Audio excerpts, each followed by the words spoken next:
আমি সম্পূর্ণ রান্নাঘর থেকে আমি দুপুরের মেনু দেখাবো। দেখুন, আজ তো রথ, আজকে জগন্নাথ দেবের রথযাত্রা, তাই রথযাত্রার দিনকে আমরা খিচুড়ি খাই, নিরামিষ খেতে হয় তো, তাই নিরামিষ খিচুড়ি।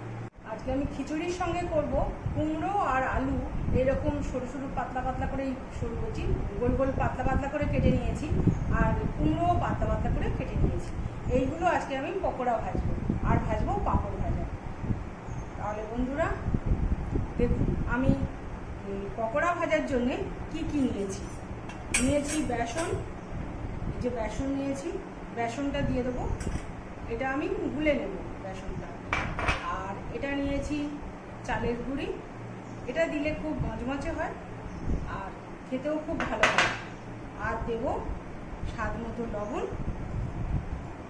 দেবো একটু হলুদ গুঁড়ো, আর দেবো একটু কালো জিরে। এই যে গোটা কালো জিরে, এই কালো জিরেটা দিলে কিন্তু খুব ভালো লাগে খেতে, ভাত পকোড়ার সঙ্গে গালে পড়ে। আর নেবো একটু কাঁচা লঙ্কা, আমি কাঁচা লঙ্কা অল্প দিলাম, আপনারা বেশি দিতে পারেন, কারণ আমাদের বাড়িতে ঝালটা খুব কম খায় সবাই, তাই এটা আমি গুলে নেব। অল্প অল্প করে জল দিয়ে দিয়ে গুলে নেব।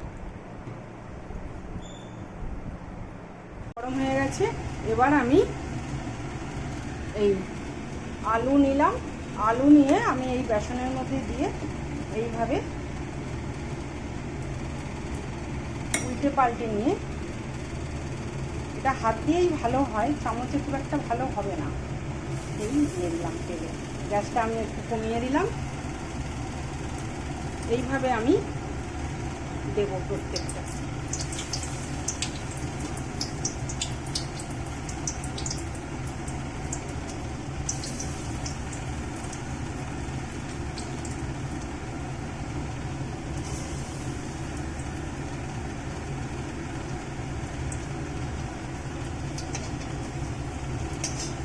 এগুলো তো আগে দিয়েছি, তেলটা গরম ছিল খুব, সেই কারণে একটু লাল হয়ে গেছে। এইভাবে আমি গ্যাস কমিয়ে কমিয়ে আস্তে আস্তে ভাজবো, কারণ আলুটাও তো সেদ্ধ হতে হবে, সেই কারণে। খিচুড়ি পরিবেশন করে দিয়েছি, এই যে খিচুড়ি আছে, আর এটা আলুর পকোড়া, এটা কুমড়োর পকোড়া, আর এটা পাঁপড় ভাজা। আমার বাড়িতে তরকারি দিয়ে খিচুড়ি কেউ খেতে চায় না, সবাই পকোড়া আর পাঁপড় ভাজা চাই, তাই সেটাই করেছি।